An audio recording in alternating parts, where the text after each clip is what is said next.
ini kita sering dengar berita yang bikin kita berduka.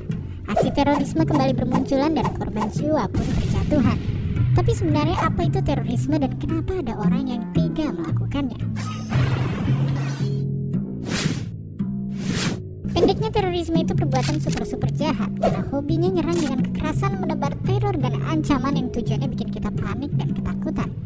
Alasannya pun macam-macam, mulai dari alasan politik yang ingin mendirikan negara baru, gak puas dengan keadaan sosial ekonomi, sampai alasan religius kayak membela nama agama.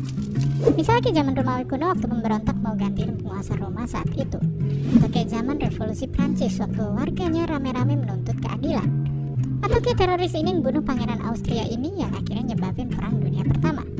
Tapi apakah semua bisa dibenarkan?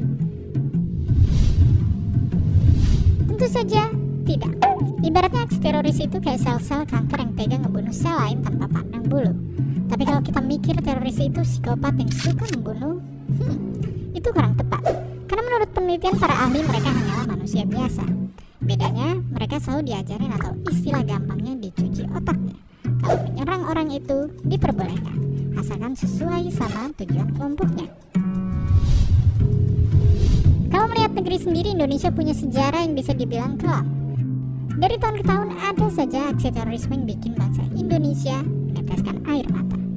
Indeks terorisme global juga nempatin Indonesia di posisi yang bisa dibilang mengkhawatirkan. Artinya bangsa ini masih punya masalah panjang yang harus diselesaikan.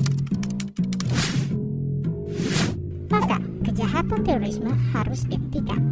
Karena selain banyak nyawa telah berguguran dan tidak boleh ada lagi yang menjadi korban, aksi terorisme juga bikin rupiah melemah, warga jadi takut kemana-mana, turis asing ogah ke Indonesia, dan bahkan bikin rakyat nggak lagi percaya sama pemerintah yang sedang bekerja. Akhirnya kekacauan di mana-mana dan kitalah yang selalu menjadi korbannya. Dan itu sudah terjadi di banyak negara, misalnya kayak di Irak dan Suriah, yang teroris di sana bikin negara mereka hancur berantakan. Atau kayak Nigeria yang terorisnya ngelarang bahkan nembakin anak-anak yang pergi ke sekolah. Atau bahkan kayak di Somalia yang negara terkenal dengan bajak laut yang seram. Intinya terorisme itu bikin negara jadi goncang dan sangat kacau. Pada akhirnya rasa takut mungkin saja kita rasakan, tapi kita tidak boleh kalah, tidak boleh lengah, tidak boleh lemah, apalagi menjadi bagian dari mereka. Kita mesti melawan segala teror dan ancaman, melawan kekerasan, serta melawan penyebaran ujaran-ujaran kebencian yang jika dibiarkan, mungkin dari sanalah teroris bermunculan.